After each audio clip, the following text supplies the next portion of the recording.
Good morning, everyone, or afternoon, rather, I guess. Whatever time zone you're in, hello. My name is Veritas, and welcome back to Destiny. Now, according to this sigil and flowers planted memoriacally in the tower here, we know that Zur, an exotic merchant selling exotic goods, is somewhere in said tower, and by following the chain of varyingly idle guardians, we know that it's over here, or he's over here, or it's over here, in the tower hangar. This week he's offering some nonsense, some nonsense. There's actually one good piece of stuff he's carrying, but we'll get to that in a moment. As always, he has a legacy engram. This will turn into a year 1 special weapon, if that is in fact a special engram. Can't actually see it. Yes, it is. Okay, moving over to the Titan Exotic, we have the Crest of Alpha Lupi. This is a 93% stat roll. It's on screen now. Don't quote me on that.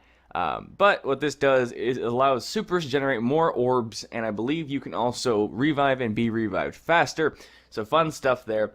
It has solar recovery. This is not the defense you want on a chest piece. This is absolutely not the defense you want. Pulse and sniper ammo. So if this is good for you, grab it if you don't have one, if you want it, or save your coins for next week when you might have something better.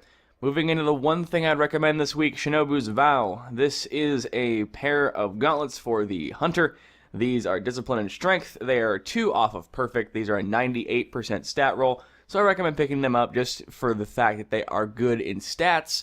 They're also PvP-based gauntlets. You could also use them for Arc Burn PvE if you so choose to, but I mainly recommend these for PvP.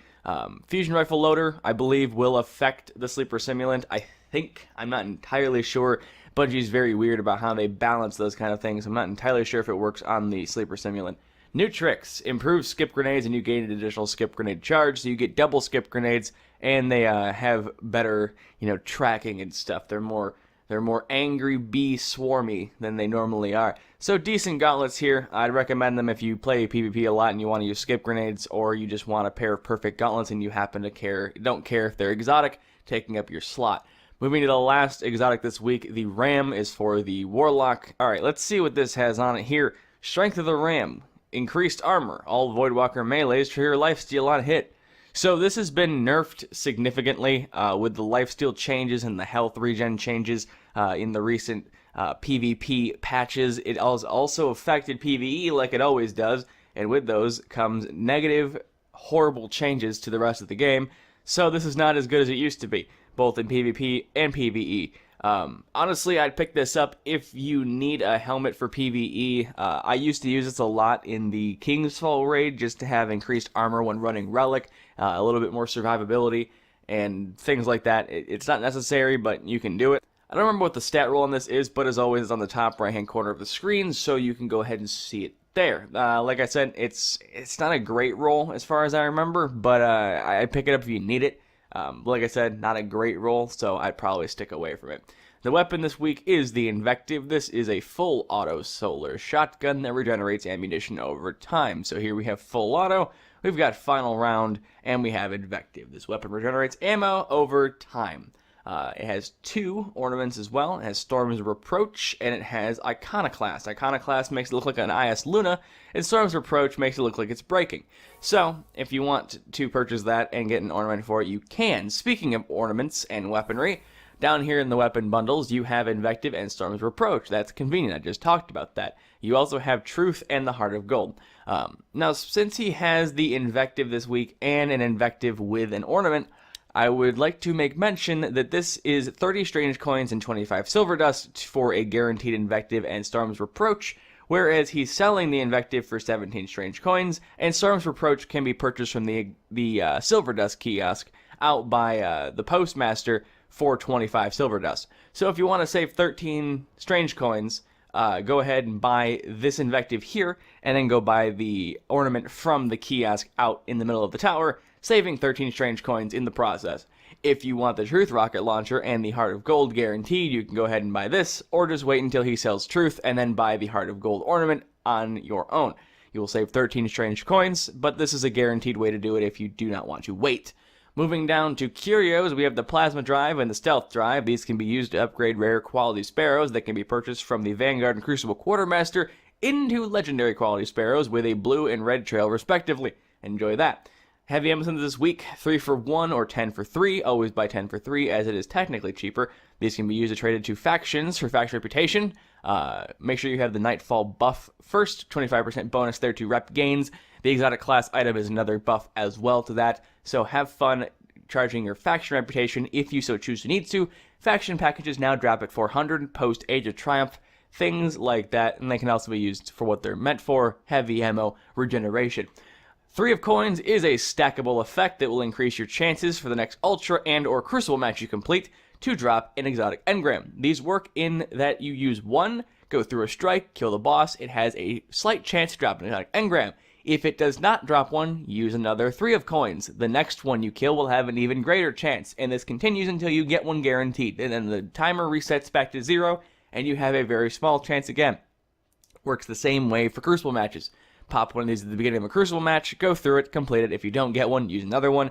As you use them and continue not getting them, then chances increases that the next one will be one. Technically speaking, you could get one every single time, and technically speaking, you could never get one at all. But that's how the nature of randomness works. Moving over to glass needles, these are a very expensive, moreover endgame item that I would like to say. Strange coins, motes of light, and exotic shards for these puppies to be bought, but they can re-roll exotic armor. So say you want the ram. I believe the ram this week is the worst roll of the 3 things here. If you really want the ram, like you really want the ram, but you really don't like the fact that it's a crappy roll, you can buy some glass needles, purchase the ram, and then go ahead and re-roll its stats and perks using the Twist Fate node. It's a very expensive way to do things, but it's possible. What this will do is change where the stats are allocated, and it will also change the percentage of which they are allocated. It'll also change what kind of perks you get. Not all exotic armors can have all types of stats or all types of perks. Some have set perks, some cannot get certain perks, and a lot of exotic armor actually does have specific stats it will always have, regardless of how many times you reroll it. Like the Shinobu's Vow will always have Discipline, as it is a grenade-based chess piece. And I believe the Crest of Alpha Luffy will always have Intellect, as it is a super-based chess piece, so be wary of that when re-rolling things. Moving down to material exchange, the Mode of Light exchange for 2 strange coins is the worst conversion rate in the game, technically speaking. Someone else did the math on that for me, and it has since been an established rule that you never use the Modes of Light conversion.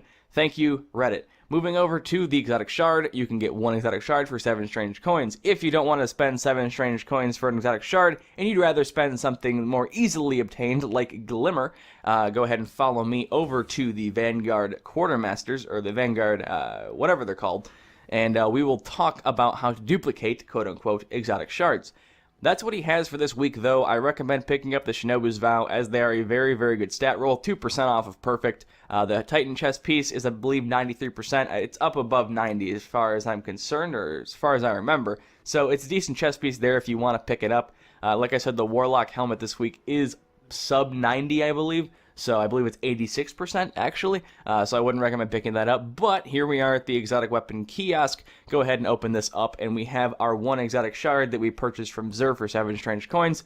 In order to make it so we have more than 1 exotic shard without spending our precious strange coins, go ahead and buy a Truth rocket launcher.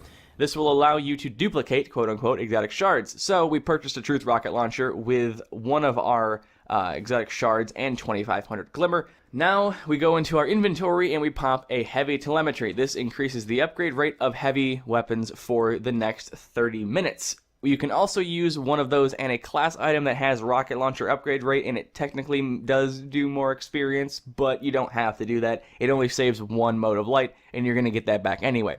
So now that we have a heavy telemetry active here, so our heavy weapons will increase their upgrade rate for the next 29 minutes. I don't know if Radiant Light also affects this. We will see. So let's go ahead and upgrade this puppy here and see what happens. We will use 4 motes of light and see what happens, because I'm curious about this situation. So 4 motes of light gets us almost there. We're not quite there. I wanted to see if Radiant Light would actually do anything. I don't know if it does. Let's see if 5 work with Radiant Light. Does 5 work with Radiant Light? It does. Okay, so if you do the Nightfall, you can use 5 instead of 6. So now that this thing is full of experience, don't click on any of this. Don't waste your materials. Go ahead and unequip it, and then dismantle it.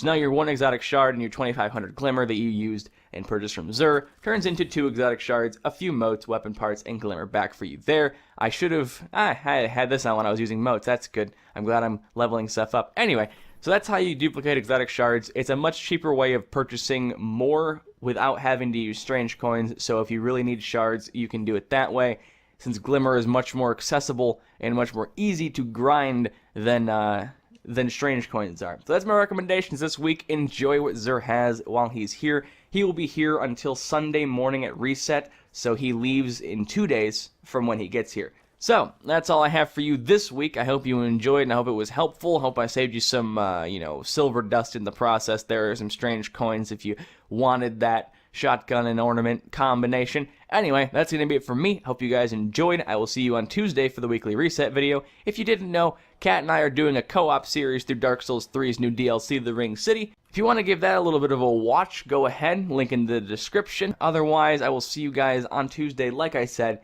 and yeah. Thank you guys so much for watching. If you enjoyed, already much appreciated. And as always, until next time.